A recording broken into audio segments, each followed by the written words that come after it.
first of all, I'd like to thank you gentlemen for your service.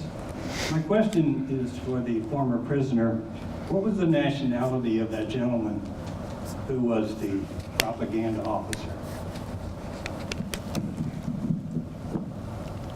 Yes, I should have mentioned that. He was a war correspondent. He was Australian. He was working for a French communist newspaper called Ce Soir. And he had been sent over to Korea to cover the communists' actions in Korea. And remember his last name? Burchett? We GIs, he's fairly well known throughout the camp system. During the remaining time, he lectured a lot and so forth. We, prisoners of war, called him Wilfred Burge, Burge. Got the idea? did he suffer any consequences for his actions against Americans? No, working for the communists? No, he was completely on the communist side. He never he never went outside the communist domain of the Korean War. Returned to his country and continued to support communist ideals. Thank you. I might say that talking about indoctrination, I told you that indoctrination intensified and lasted for 16 months. Lectures every day, 7 days a week, 8 hours, lectures and discussions. And POWs just absolutely got fed up with it, and then decided to make the communists understand that we didn't believe anything they said, and that we wanted nothing to do with it. We'd make fun of them. We'd say, "Oh, that's a bunch of BS" during the lectures, and they'd complain, "Oh, you call us names. You don't listen to what I said." And then finally, it got to the point where we frankly told the communists, where they could put their communism, where the sun doesn't shine. One quick question. It wasn't easy to read your letter that was received by your family. What was it that you were required to say? We, of course, could not say. If you remember the POW camp photo shown, not a single photo was taken of the horrible circumstances that I described to you. That letter I wrote to my mother was very simple. I simply said to her, "I don't know quite how to tell you this, but I'm a prisoner of war. And I'm still in pretty good shape," and then I crossed out shape and put the word health. And then later in the letter I said, contrary to what you may have heard, these people are treating us as well as they can treat us. And of course, that was left up to interpretation. I could say nothing negative whatsoever. Well, I just remember. But that got the letter through, and she received it in July. Well, I just remember that our sailors who were captured all were given the Hawaiian good luck sign if you Yes, that got past the their the sentence. Pueblo crew.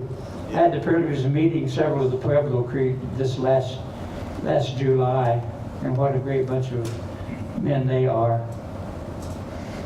Thank you all again. Thank you. Show that book. Oh, somebody gave me that. I'm going to try It's the last of 6,000. This is Korea Reborn. All right, we have another question here from another veteran. Mr. Bachman. Rumor, I don't need that mic. They can hear me the other way. My dead wife told me that I don't know how to whisper. I'm Sergeant Major James E. Bachman of the 187th Airborne Regimental Combat Team, and I'm now the president of the National. But the question I have for you, and it's a rumor, I've heard it several dozen times, and from the North Koreans are getting paid for turning in bones that belong to our guys, and the South Koreans are giving us the bones and no charge at all. And I heard from anywhere from $300 to $2,000 for the bodies they're bringing out. What kind of a rumor is that? And put an answer to it somehow or another. It's 1 million, Jim. What? It's 1 million. I'm going to let Mr. Moore. Mr. Moore, do you want to answer that, or do you want me to answer that? Well, I don't know. 1 million. You gotta be kidding me. I don't really know what the value is. The value depends on the circumstances. But they have known to give not only human bones but other bones and mix them in with humans and charge for them. They do everything. It's terrible. It's all money. It's all Right? money. North Korea don't have a heart. They're a bunch of mongers up there. Well, they're not the only ones. China does the same thing. If you want to try to recover a body in China, they force you to pay and then build a road there. And if you build the road, then they want more. They want you to build buildings for them. And if you do that, then they might let you excavate where you think there is a body. North Koreans do the same thing to a limited extent. They just charge for the bones. I don't know. I'm trying to think of others. Well, we don't get anything out of Russia. So it isn't a good situation, but it's all money. Mrs. Johnson, did you have a question? Yes, I want to ask Ralph if they had any storms when they were going over. Oh, you mean when they were going from United States to Korea? Yes, I'm going to, Mr. Gaston, I'm going to repeat the question since Mrs. Johnson was not able to get up to the mic. The question was, what was the weather, or was there some kind of a storm on the way to Korea or to Incheon landing? I believe there was a big typhoon.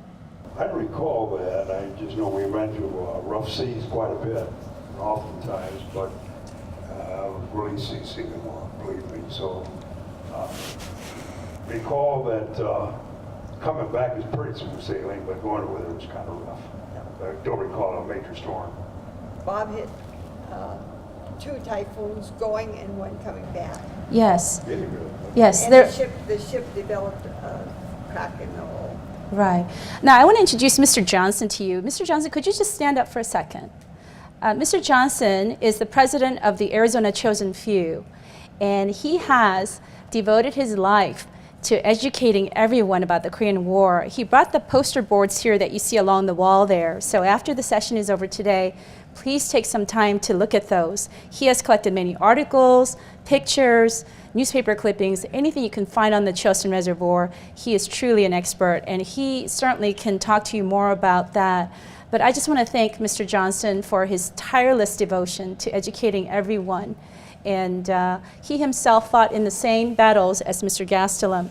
We just didn't have the opportunity to put him on the panel today, but he certainly can share his personal stories with you after the session. I just want to say one thing. If everybody in this room and all the Korean War veterans and everybody like that didn't support me, it wouldn't be worth it at all. It's just a waste of time. But that's not the way it is. It's a forgotten war. And we're, hopefully in my lifetime, I'll be able to say that we don't use that word anymore. But No, yeah, I agree with you, Mr. Johnson. I hate that word, forgotten war. We're going to do everything we can to make sure this is a remembered war. And that is why I love the title that Jean put on this program, Remembering the Korean War. We will never forget, especially the Korean Americans will never forget, because every day we thank God that we're in this country. We thank God that we have the freedoms we have because of this great country and because of these heroes who risked their lives to save us. So with that, I'm going to close. I'm going to also give an opportunity for the rest of you Korean War veterans who want to share your stories to send your stories to me. I have a Facebook page where I honor Korean War veteran stories, and I also post Korean War history. I have about 3,000 people who follow me now. I hope to grow this to be much bigger and, to cover a big audience in the United States. So if you are a Korean War veteran and if you have service photos and stories, please email them to me. I have my email up there, and I'm going to leave this up for the rest of the session. Please send me your stories. We need to learn from your stories. We need to honor your service, and the next generation need to remember you. So I thank all of you for your service in Korea. I thank the veterans here and the Moore family for helping us to remember the Korean War. And I want to thank Jean Reynolds and the management of the city of Chandler for doing something so special today. We never get to see or hear anything about the Korean War, so I am super excited and super grateful to Jean for putting this together. Thank you so much, Jean. Please stand up so we can recognize you.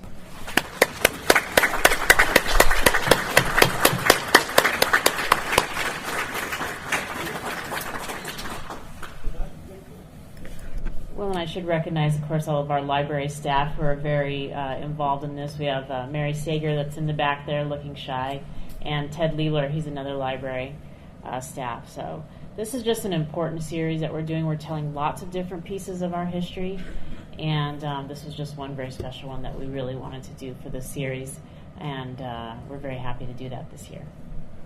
Gene, could I say one more thing? There is another Korean War POW here with us today, Mr. David Mills.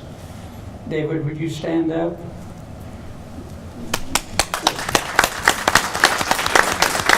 David became a prisoner of war in April of 1953 while fighting in the Outpost Harry area during the waning months of the Korean War. Last word, parting shot. It is not the forgotten war, it's the forgotten victory. That's right. We stopped the spread of communism in Asia. That's right. We did indeed. That's right.